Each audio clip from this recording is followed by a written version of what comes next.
Hello and welcome back to Rage Gaming. My name is Hollow, and today we're talking about Dragons Dogma 2. Yes, it's been a few months now since I've said those words, and today I'm back for a little update, a discussion, the new information that might interest you about the game. While there is certainly some bad stuff going on recently with Dragons Dogma's future, there's also surprisingly hope. It's a well-known thought though that Dragons Dogma 2 has been in a very strange state after its launch.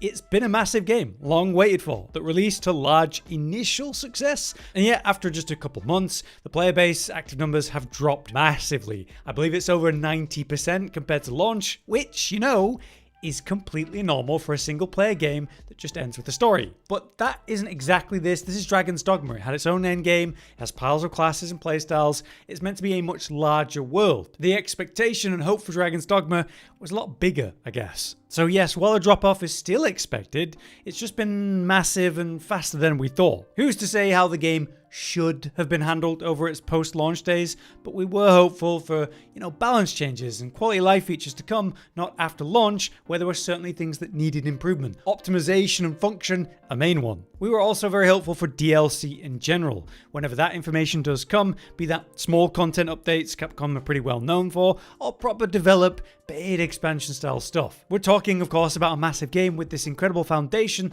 that just needs more dev, more love. It's a weird one because I look at the game fondly, but I also acknowledge a lot of the valid criticism. So we were hoping for post-launch content updates, and most importantly, rebalancing, how that would have gone a long way, and yet you wouldn't have to develop anything new. Just tweak the numbers and that kind of thing. So we had our first major update at the end of June, which led into just kind of nothing. That was the case until very recently, with bad news, in fact. It was Hideaki Itsuno's departure from Capcom just a couple weeks ago now, and it came as a huge surprise because Itsuno has been an important part of Capcom's history for over 30 years. Now, he plans to start developing a, quote, new game in a new environment.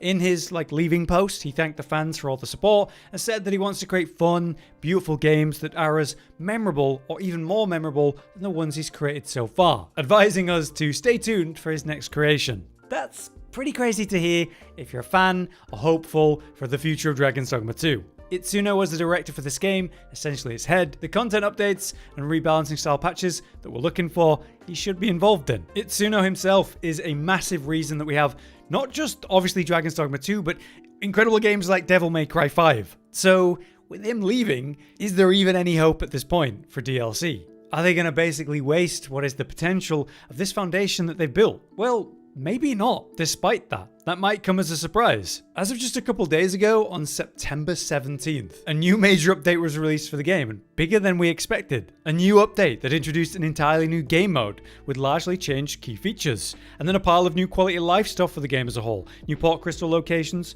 new trading options, a variety of new animations, even for the subtle interaction stuff. Most importantly though, rebalancing for various vocations. Warrior had the biggest changes, but there were Archer, Mage, Thief, and Mystic Spearhand updates too. Then there was just this pile of bug fixes and back-end stuff to make the game run better, which is what the game's needed since launch. So a bit of a shock to me, this one, because this is the update that we were kind of hoping for, expecting a few weeks after launch, maybe a month or so after maybe, but it's actually been over 3 months since anything happened for this game last. And since then, pretty much just silence until now, other than the game director completely leaving and this update. So it would seem you can't predict what's happening for Dragons Dogma 2. Let's look at what happened with this update, just some of the main highlights. So that new game mode, which may have piqued your interest when you heard that, isn't what you were expecting, I imagine. What I would imagine for this game to add life and bring people back would be rebalancing that's relevant and interesting,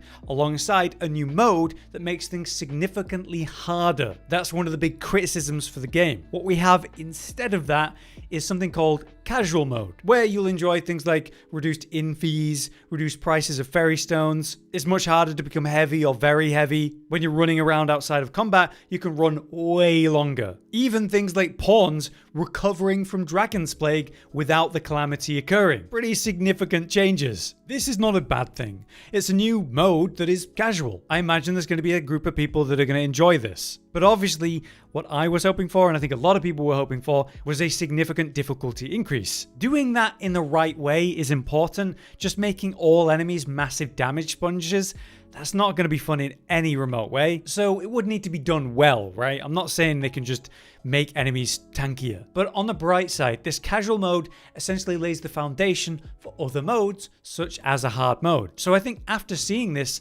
I think we have a lot more hope for something like that coming hopefully soon. Anyway, some of the quality of life stuff that's just happening to the game is things like adding a port crystal to Back Patel. Finally. They added some trading options with the Dragon Forge, and there's a bunch of new animations, whether it's pawn idle animations or when you start to run there's a new animation. But they also made some kind of balancing stuff, like say your main pawn can now be infinitely revived at Forgotten Riftstones, or when you reach level 51 or above, they cap the cost of pawns to 3000 RC, even if the pawn you're looking at is way higher level than you. I remember day one or the first few days, loads of pawns existed and had insane RC prices. And then you got the microtransaction drama that happened where people were looking at the price of RC and looking at the ridiculous cost of some of these pawns and thinking it has any relevance, even though, those prices go down massively as you level up, and then you generate RC infinitely through the game anyway. So definitely a nice, change that they've done there, but the type of thing where we're talking about, some number tweaks they could have done day 2 of the launch of the game and completely quelled that quote-unquote drama. It's still so weird that this update that we're getting right here that we're reading is coming now. Anyway, they've reduced the frequency of different crashes, CPU overload, making the game work for people. So that's great, alongside the big one that is ultimately the adjustments to vocations. Fighter has increased strength for all the weapons, allowing them to deal more damage in general. They can now stagger enemies easier. They've increased the kind of potency of the strength and knockdown power for Righteous Fury, and improved aiming for it, longer knockdowns for enemies use Shield Bash, better aiming for Blink Strike, Compass Slash is just stronger, bigger range, faster. They've done this for a bunch of abilities basically. So Fighter is one of the lower DPS vocations, now has much better output in DPS, which is great.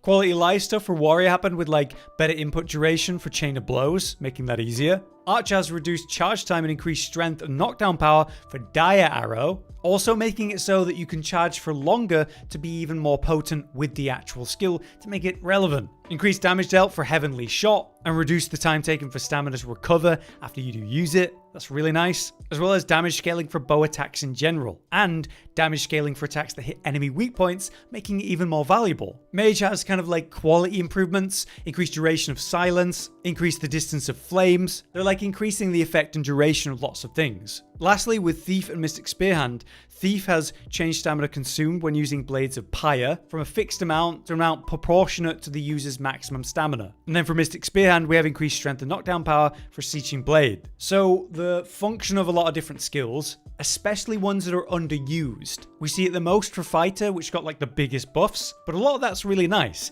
If maybe not enough, what we're looking for is skills that are underused or underloved being significantly better. But on the bright side, a few of them did have mechanical changes, longer charge time if you want for some of them.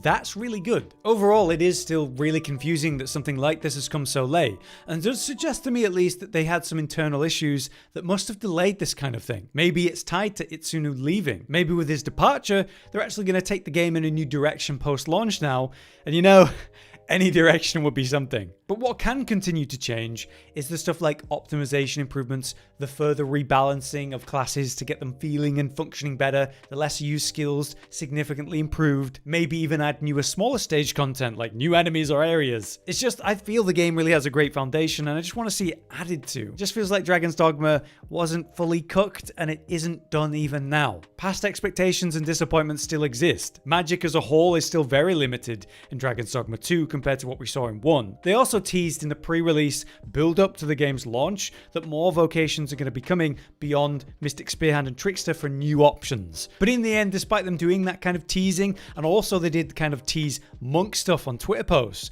we ended up with just Warfarer, which to be fair, you could easily view as not really a new vocation because it's just pick 3 skills from the other vocations and use their weapons you swap between. Then you've got things like how much time and effort they spent clearly on what was incredible for the mechanics of that new Trickster class, only for it to not really work in the kind of combat flow of this game, resulting in it being, one of, if not the least popular class overall. The icon itself actually spawned a lot of speculation in its background colors because that has, relevance to adjacent vocations in these games. So it made a lot of people think, oh, there could be other casters tied to or, adjacent to it. Like a big speculation was necromancer. Since trickster is the type of vocation that is not directly attacking enemies themselves, necromancer could be the same, like a summoner style class. But in the end, we just got warfarer, which again is hard to count as a true new vocation. To me, Dragons Dogma 2 is screaming out for a proper DLC, one that gives the respect it deserves. The budget and team to actually produce it,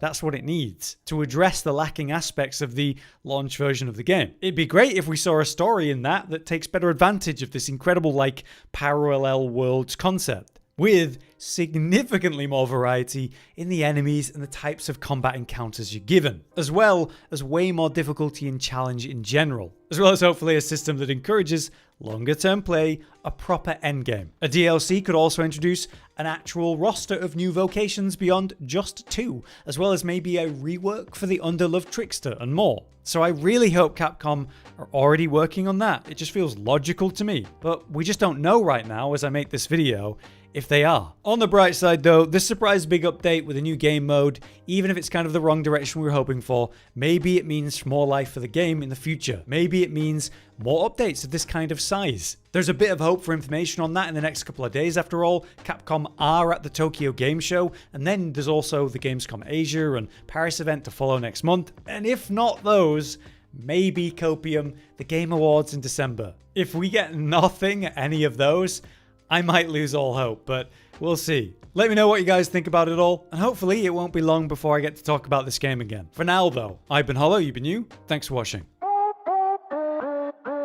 Josh, Cotton, and Hollow with the videos, dropping the humor like a hammer on your tippy toes, bringing entertainment on a daily arrangement to take our insanity and turn it into entertainment. Yes, I said entertainment twice, to reiterate that it is nice to look into your faces on a mostly daily basis when you let us in your homes to make the whole world a stage.